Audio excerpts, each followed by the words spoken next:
தவேக தலைவர் விஜயின் தேர்தல் பிரச்சாரம் அரசியல் களத்தில் உன்னிப்பாக கவனிக்கப்பட்டு வருகிறது. இந்நிலையில் சனிக்கிழமைகளில் தனது தேர்தல் பிரச்சாரத்தை மேற்கொண்டு வருகிறார்.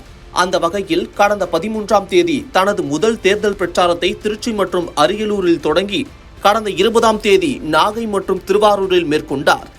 அதனைத் தொடர்ந்து வரும் 27ஆம் தேதி சேலம் மற்றும் நாமக்கல்லில் மேற்கொள்ள இருந்த தேர்தல் பிரச்சாரத்தில் திடீர் மாற்றம் ஏற்படுத்தியுள்ளதாக தகவல் வெளியாகியுள்ளது.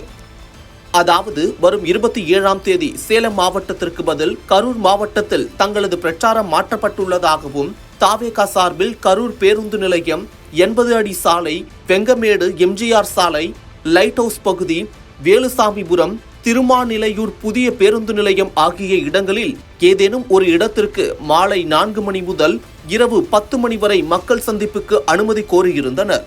இந்நிலையில் காவல்துறை சார்பில் கரூர் பேருந்து நிலைய பகுதி தவிர வேறு ஏதேனும் ஒரு இடத்தில் பரப்புரை நடத்தி கொள்ளுமாறு அனுமதி அளித்துள்ளது.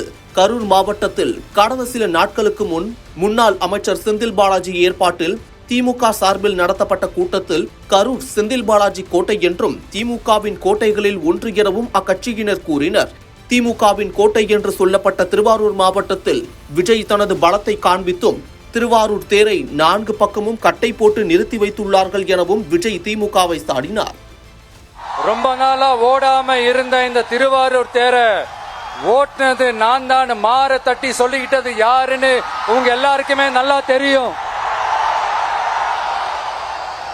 ஆனா அவருடைய மகன் மாண்புமிகு சிஎம் அவர்கள் இப்ப என்ன செய்யறாங்க?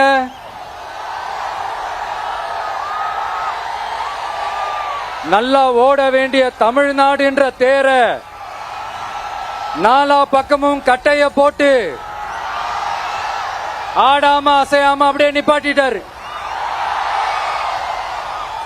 இத பெருமையா வேற சொல்லிக்கிறாரு, சவாலா வேற சொல்லிக்கிறாரு.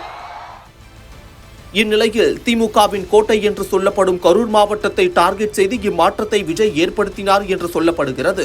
மேலும் கரூர் மாவட்டத்தில் முன்னாள் அமைச்சர் செந்தில் பாலாஜியின் ஆதிக்கம் அதிகம் என்று சொல்லப்பட்டு வரும் நிலையில் விஜய் செந்தில் பாலாஜி குறித்தும் டாஸ்மாக் ஊழல் குறித்தும் பேசுவார் என்று தொண்டர்களால் எதிர்பார்க்கப்படுகிறது.